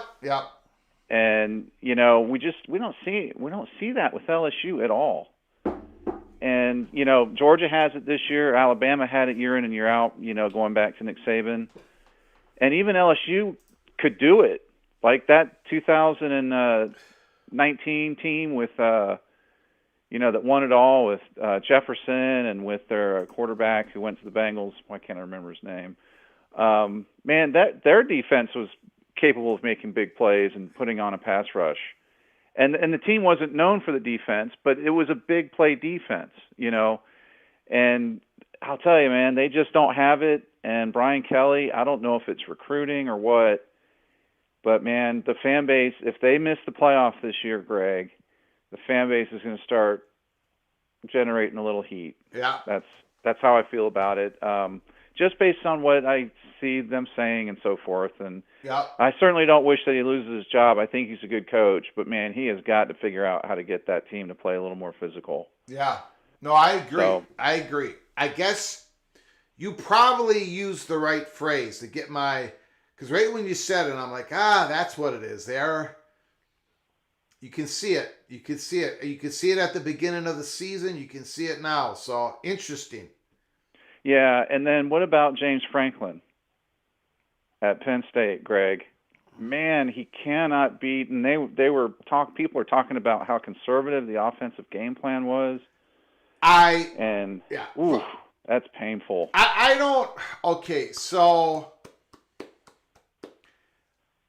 and I had a discussion with a Penn State guy after the game, not on this live show, but the thing is, I don't think it's like what he was telling me is he doesn't lay it at the feet of Koltenicky at all. He says, look, our wide receivers this year, we've missed on recruiting. We've missed. And that's not on Koltenicky because the guys they have in the program, it's not his guys. Right? Yeah. Number two, he said, so we can't, we don't make big plays downfield. Drew Aller is running around and he does have a knee injury, so he's saying, I don't even know if he can set up straight and rip it downfield. If you notice, he never really set his feet and pivoted off that knee. And so there's other things. I think what he was trying to say is there's other things going on than, what I'm being told that this is probably not a Koltenicky issue. This is a problem of Jimmy's and the Joes on the outside threat. They got Singleton, they got Kieran Allen, but they're missing the weapons. So yeah. And Greg, I can believe it. You know, you get this far into the season, people get hobbled, and I understand that it's just part of the game. Yeah. But hey, listen, this is 8 years in a row now that they've lost to Ohio State. Yeah. Greg, did you know that in the all-time series between them, I think they're like 14 and 24, or at least that's what they were going in. So I guess now they're 14 and 25. And if you go back and look, because I wanted to look this up so I could really know, Penn State won the first 4 games they ever played against Ohio State. And that goes all the way back to like the 1920s or 1930s. But since that time, they're now 10 and 25, having lost 8 in a row. And I'm telling you as a fan, I told you this before, it makes it hard for me to watch, man. I have to have a feeling that they have a real chance of winning, and it bothers me. It's quite similar to the way it was with Alabama and Tennessee. Yeah. Where Tennessee couldn't beat them no matter what they did, right? So and again, it's really tough this year because Penn State doesn't want any more divisions in the Big Ten, right? So they got that. Yeah. An expanded playoffs, they got that. Right. So if Penn State, if they trip up and they lose to Washington, or when Penn State comes to Minneapolis, and I'm hoping and I'm praying that Minnesota and Penn State both give the thumbs up on a November night game in Minneapolis. And by the way, Penn State is a thumbs up nighttime type of program. They wanted that night game at Ohio State, right? They wanted that night game. They wanted that to be Ohio State at Penn State night game. Penn State is a pro-November night game program. And by the way, Minnesota is a pro-night game program. Flex says yes to anything that gives this program more exposure. That's why we always do the Thursday night game at the start of the season. We never turn down a Friday game. We always say Big Ten, please, Master, give me more, whatever you want, Master. That's what the Minnesota Golden Gophers historically does. So if you got Penn State, pro night November, Minnesota, pro night November. If Penn State comes to Minneapolis with only one loss, if Minnesota can beat Rutgers this week, in a couple weeks, Minnesota and Penn State, we might be seeing a very cold November night game, Penn State and Minnesota, in which Tristan, Franklin is going to need to win that football game. Because if Penn State doesn't make the playoffs this year, I think you're right. I think the pressure is going to be on big. What do you think of that? That is quite the scenario, Greg. And would it be joyful for the Golden Gophers to issue the death blow? Yes. That would be so much fun to watch, wouldn't it? Well, yes, it would. Hey, listen, I've been on long enough. I really appreciate it, Greg. Appreciate it. You take care. You Bye-bye. got it.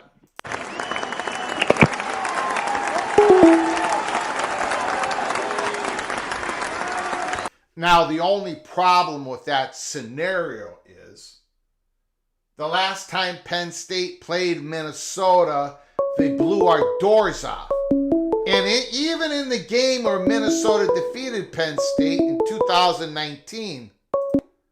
Call from Immaculate. Thank you, Immaculate. I'm just going to finish my statement. Even in 2019, when Minnesota defeated Penn State in Minneapolis, when they were both 8-0, if you take a look at that game, the last two quarters and the last 5 minutes of the second quarter, Penn State dominated the Gophers physically, like Iowa State did this year.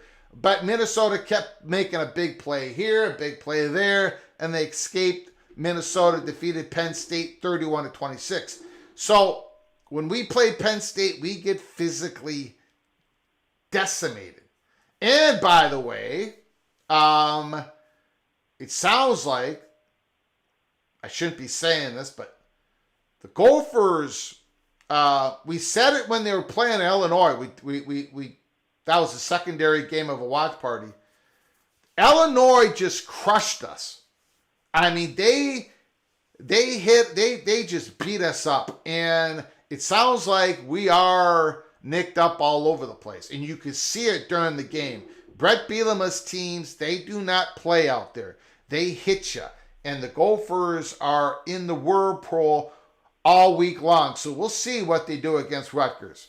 This might be a spot where Rutgers got the week off, and the Gophers just got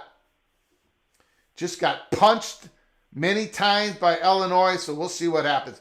Mr. Hot Guy, thanks for calling, sir. The floor is yours. Hey, Greg. Good day for phone calls. You got some good ones going today. Yes. Just wanted to remark a little quickly on the tournament. I know, and on the CFP bracket, the rankings. I know there's some problems and issues here, but I actually think that structurally, it's pretty good. We could look at the obvious ones. BYU should be higher, like without a doubt. You compare top 25 wins, even after the SEC is getting things like Missouri kept in the top 25 so that they could get benefited from that. Even with them having Texas A&M, LSU, and Ole Miss, that trio, which they got that right. That's dead on. And when you start to compare wins, losses, whatever, I have the exact same trio in the same order in my rankings, and that's dead on. It's just they're 3 spots too high, each of them. Yeah. And it even comes down to Tennessee.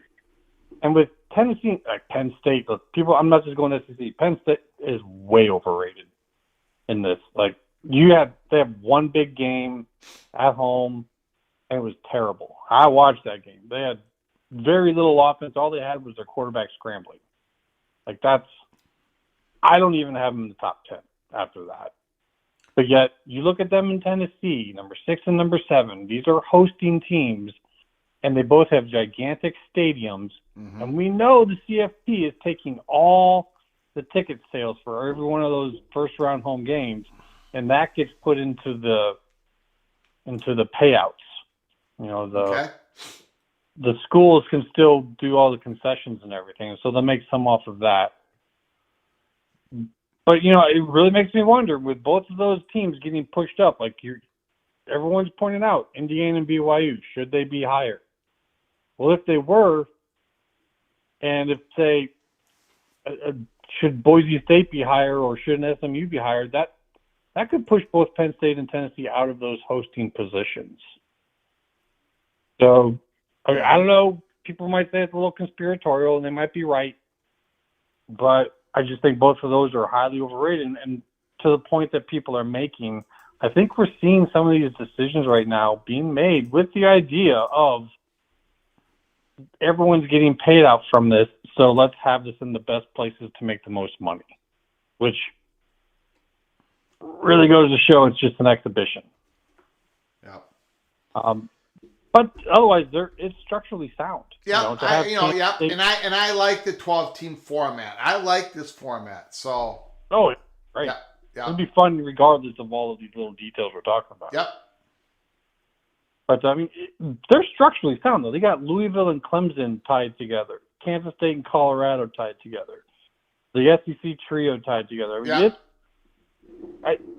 There is logic to it. It's reasonable. I definitely still think Miami should be number 2. I just don't see any reason not to have them there. Like they've won pretty resoundingly. They've had great comebacks where they've shown kind of grit and heart. They got a Heisman contender right now. Neither Ohio State or Georgia have that. 2 star-studded teams, not a single player that's standing out enough to be in the Heisman contention. That's interesting in its own.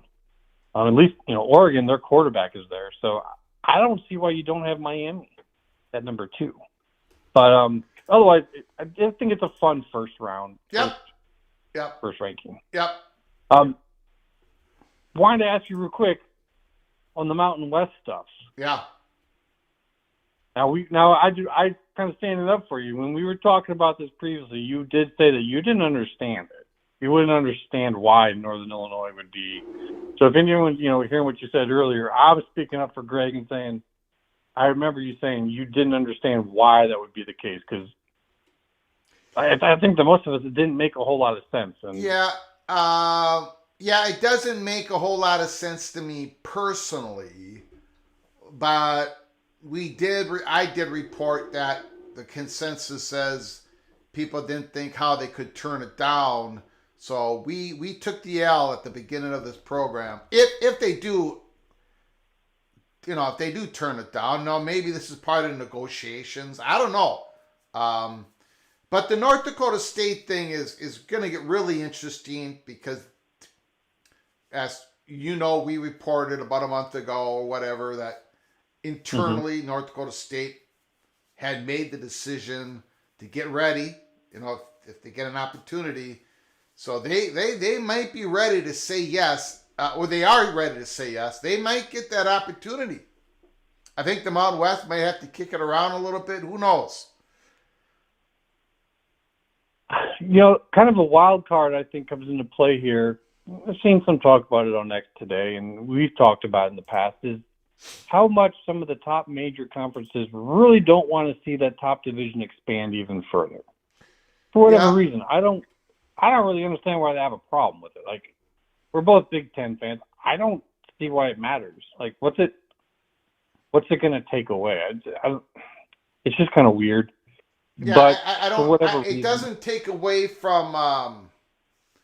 I don't get it either. I can understand why other G5 schools. I can understand G5. Sure. But I don't understand. It doesn't take away from our playoff money. So. Yeah, only thing I think of is maybe something in the future with the governance and voting. They're worried that there's like a small chance that everyone's going to have some voting in that, so they don't want to have more. I don't know. It doesn't. I think it's kind of being used as leverage. Like they want something else. So like, oh, we'll have a problem with this. But I do think we're going to see some FCS expansion coming up. But I would say if that one's too big, if the North Dakotas and the Montanas and Idaho's kind of with them, if that's just too much, I kind of think that Glory is going to want to get ahead of the pack and maybe grab Sacramento State and then pair them up with Tarleton State. That, if anyone's looking for something kind of out of the blue that pops up, I'm kind of thinking that that would be a combo that gets them into California and Texas. It's FCS schools that are both, kind of up and coming. And I think that if you're going to go a little bit smaller, that would get you to your 10? So we'll see. That's kind of my thoughts. And I do think that the Dakotas and the Montanas want to play, but I'm not sure if they'd be willing to do it without each other, if that makes sense. Yeah,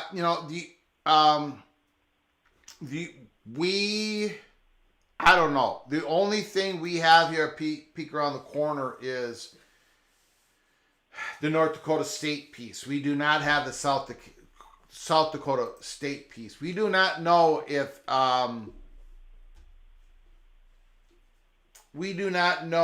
it needs to be anybody else that comes with North Dakota State. We haven't been told that. From what I've gathered is, North Dakota State is, you know what, I better not say that. I don't know that for sure. If I had to guess, based upon how we were told stuff, I would say North Dakota State is doing this all independently, separate from the Montana schools in South Dakota State. But I don't know that for a fact, but that's what I would guess. It might be. I mean, if it comes down to, they can't get them all in, would they be willing to separate? Or, my whole thing is, we're looking at it and you're just wondering, why isn't Northern Illinois moving? Well, we might need to look at this and say, maybe the MAC is starting to play. Maybe they're getting involved. Like, Yeah. that's what I'm saying. Like, the AAC needs to start to work. They need to start to get active. Everyone else needs to start getting active at some point. Mm-hmm. Maybe the MAC saw this. It was very public, and they reached out. And they're like, you know what? No, we can do this expansion. Why Yeah. Northern Illinois, stick with us. We'll expand up in that direction. Well, they really want to expand down to Conference USA. You know, they want Western Kentucky and Middle Tennessee. So that's where they want to go. Sure, but They've gotten close a couple times.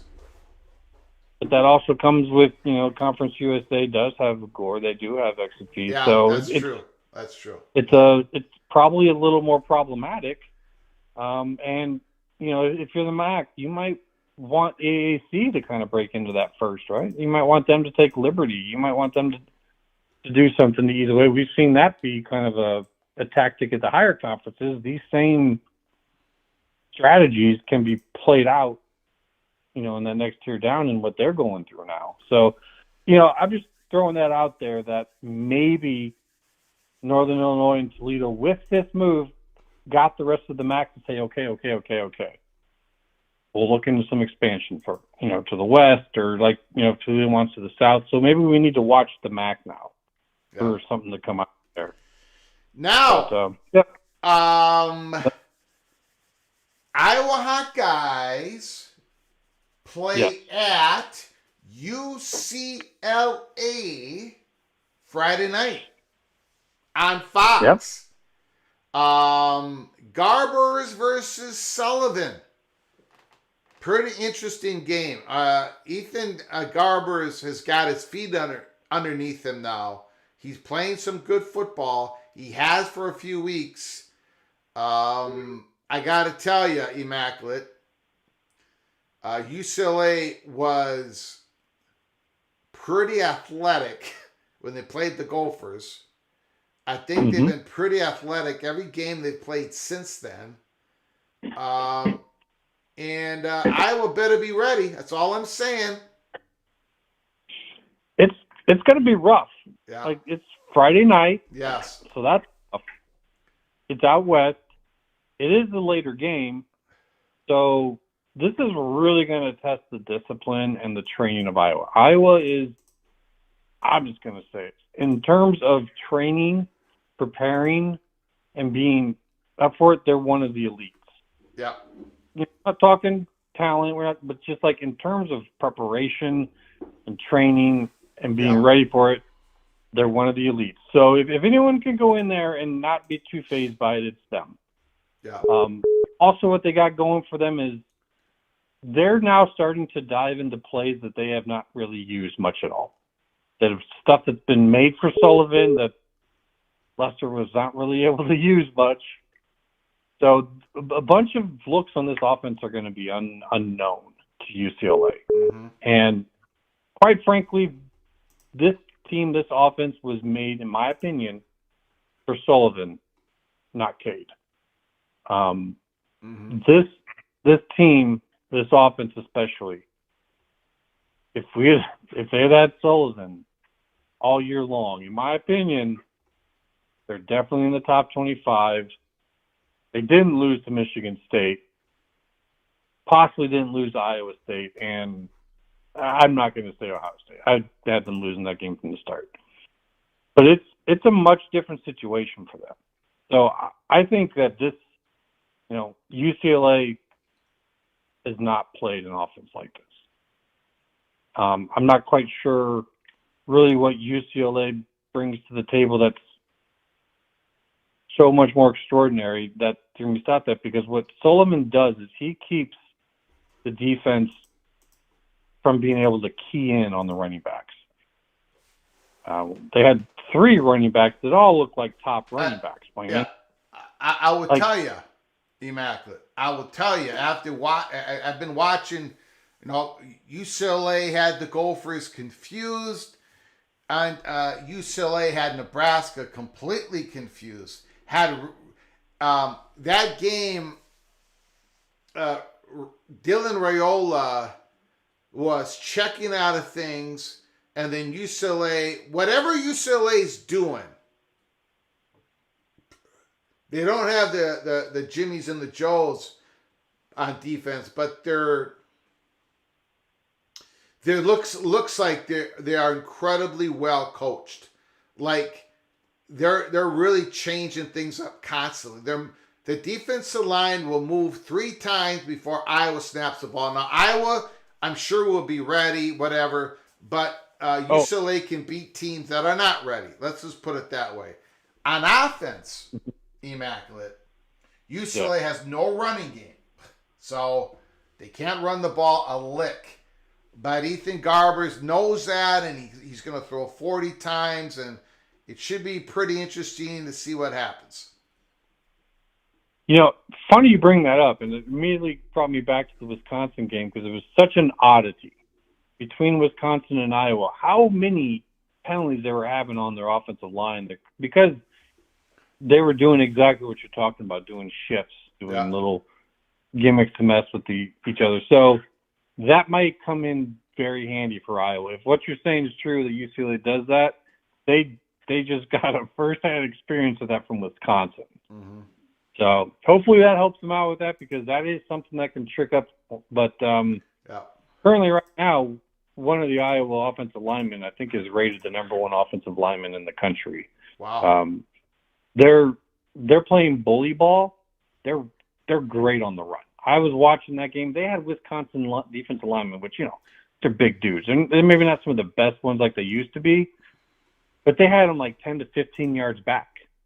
Like they were just one-on-one pushing these guys. I couldn't believe it. I saw you guys do that to the Gophers up close. So yeah. They're not good at the pass though. Yeah. Which is why teams are teeing off on Kate. They're great going forward, pure brute strength, but when they have to be, you know, shifty and move on the pass block, they're not as good. And it was just a really bad combo with this line and Cade. But this line with Sullivan and Johnson, hell, with Moulton and Peterson, I mean, those guys both were running all over. It's going to be tough for the other teams now, because now they can run multiple running backs and they're going to be fresh all game long. And it's going to be tough for teams to play, so we'll see. I'm looking forward to it, seeing how they can handle this, because it's going to be tough to travel and do that on a Friday night. Yeah. All right, man. Brilliant, Mr. Hawkeye. Sounds good, buddy. Looking forward. Are you going to do a watch party for that? We'll see. You don't have to. I'm teasing you. I know you're not going to do a watch party for Iowa. No, I might. My wife is traveling. She's traveling to Iowa. Moving up in life. A friend is picking her up. So. Well, if you do, I don't know. I'll try to make. I don't know what I'm going to do. All right, sir. Appreciate it. Absolutely. We'll have a good time talking, man. We'll talk to you later. You got it.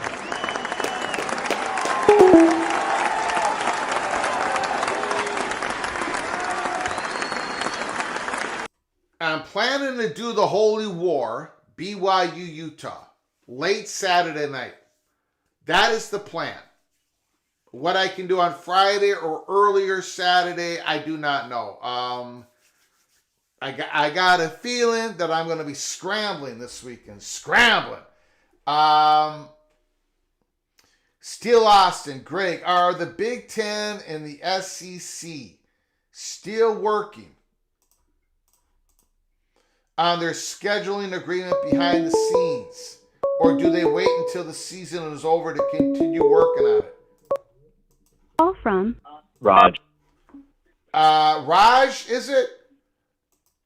Hey, Greg, what's up? It's Raj Reddy. I'm glad you called. Thanks for the call. Can you give me one moment? I just want to answer this question. Still Sure. Austin, I believe they're still working on it, but I don't believe we're going to have an announcement until after the season. I'm just going to tell everybody, I've been saying this for quite a while, the first half of 2025 is going to be nuts.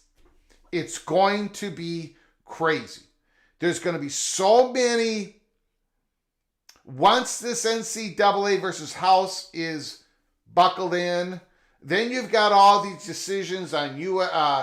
Is the SEC going to go to 9 conference games for the 2026 seasons? That's going to affect this. We've got the. I'm telling you, there's this Big 12 situation that they're talking. The UConn situation, the private equity situation, that whole big story. So many things are going to be. It's going to be a crazy ride. At least the first half of 2025, maybe all of 2025, but the first half of 2025 is going to be crazy. Before we did the college football, when I first started this YouTube channel, I kept talking about the 2026 gold rush having to do with the playoffs, where I'm going to have to come up with some phrase to talk about the crazy first half of 2025. If anybody has a suggestion for me, put it in the chat. 2025 is going to be nuts. Thank Raj for the patience. The floor is yours. Hey, Greg, what's up? First time caller over here in Berkeley, California. Appreciate it. Yeah, no, I kind of got onto your show really with a lot of this realignment talk. I know today's a big day for CFP and talking about the SEC and Big Ten and all that, the big boys. So but you go ahead and talk whatever you want to talk about. You want to talk playoffs? Okay, great. You want to talk about California Bears? What's going on, sir? Yeah, see, I'm a USC alum and I'm a California Bear. Okay. I live in Berkeley, so I grew up in Berkeley. I donate to the NIL, but the point is, USC killed the conference for what, Greg? They can't even beat these bottom rung Big Ten teams, and they killed the conference. You know, over here in California, we're in a flux. We're watching ACC games. I've never seen Wake Forest in my life, Greg. Yeah. You know, it's our whole identity has been ripped out. You know, our travel costs are high. Our student athletes are affected. You know, California and Stanford are good institutions. We worry about our student athletes. So how are you supposed to go cross country and come back for a class on Tuesday? I tell you what, it's difficult. It is. It's difficult. It's a hard life for a student athlete to play football and to go to class, right? It's hard to do all that stuff, and I'm glad they're getting at least some more compensation for it. And then when you add the time of travel and then recovering from the travel, that's more time. It is very tough, no question about it. Now, why did USC do what they did? Is it worth what they did? Of course, that's only USC can answer that. But USC was put in a position of where they knew what was coming, just like Oklahoma and Texas knew what was coming.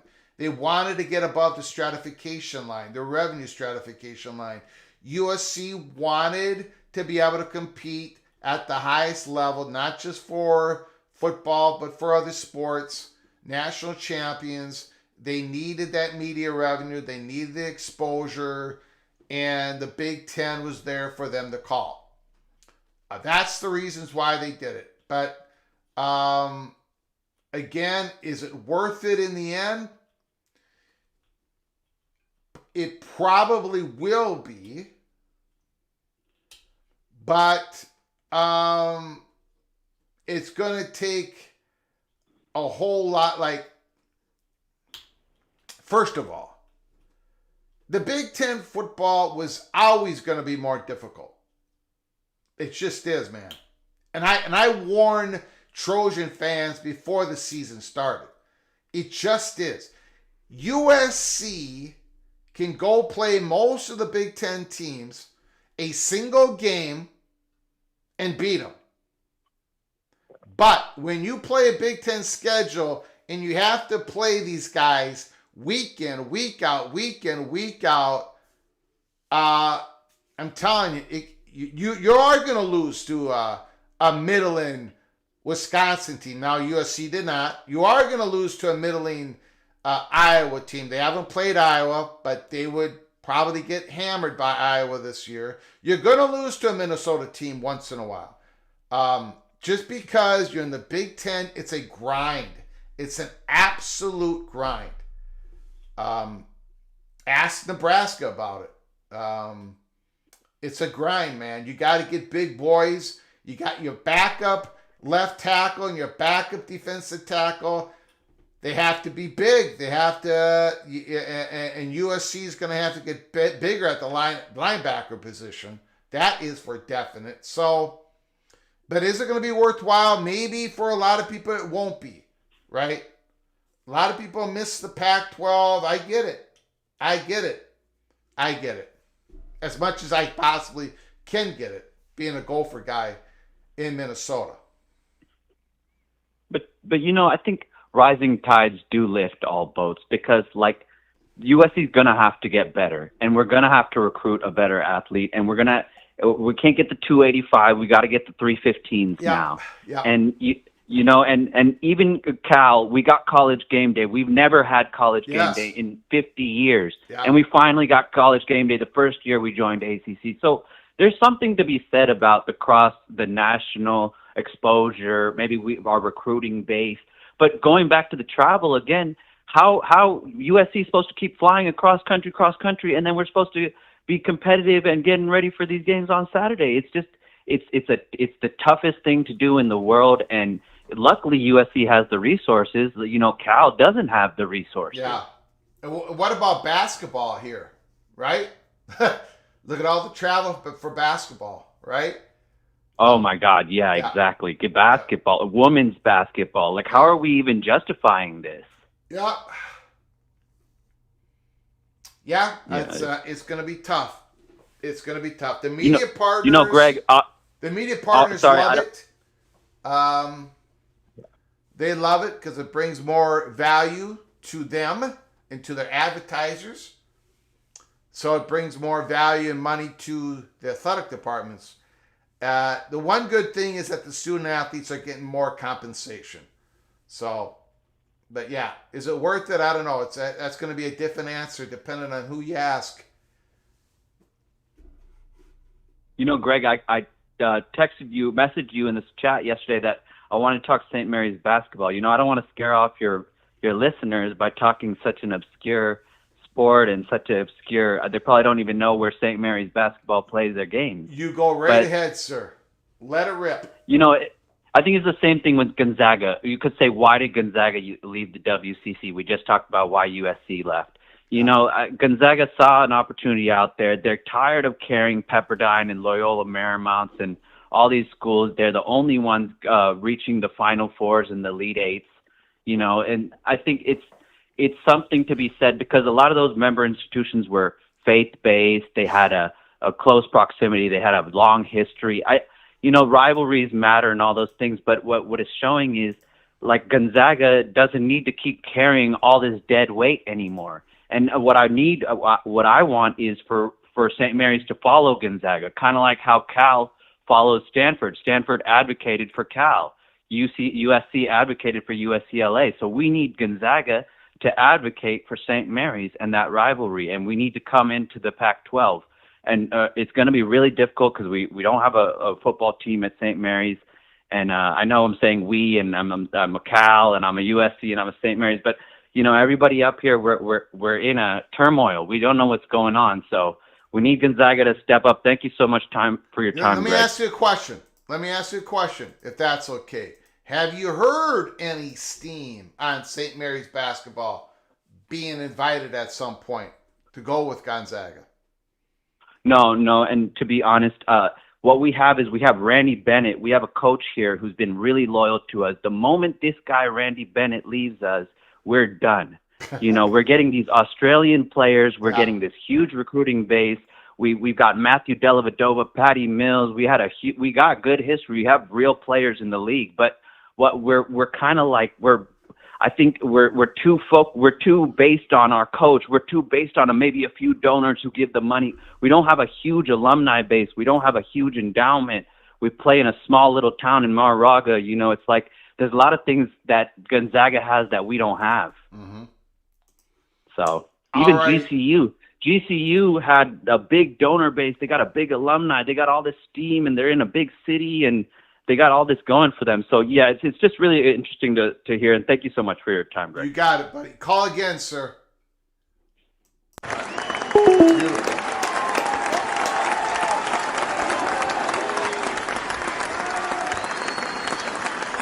Beautiful. Beautiful. If you're new to the show, please subscribe. Hit that subscribe button. Smash the like button if you've liked our content. If you don't like our content today, hit the thumbs down button and let me know what you did not like about it. We've been on the air for 2 hours and 15 minutes, so I think we're going to shut it down. But again, if there's any breaking news, keep your head on a swivel and we will pop open live again. Next Tuesday night, we are going to be covering the next rendition of the College Football Playoff Selection Committee playoff format projections. We're going to be covering it live in real time next Tuesday night. This Friday night, we're going to try to do a watch party. We're going to do that Holy War, BYU, Utah, Saturday night. And again, just my opinion doesn't matter. BYU in the Big 12 got screwed in the first installment of the 12-team playoff selection by the committee. We'll see what happens after this week of games, and maybe the committee will surprise me and get it all right. But I doubt it. Until next time, from all of us at PATC to all of you, please, you all take great care of each other. Thank you so very much.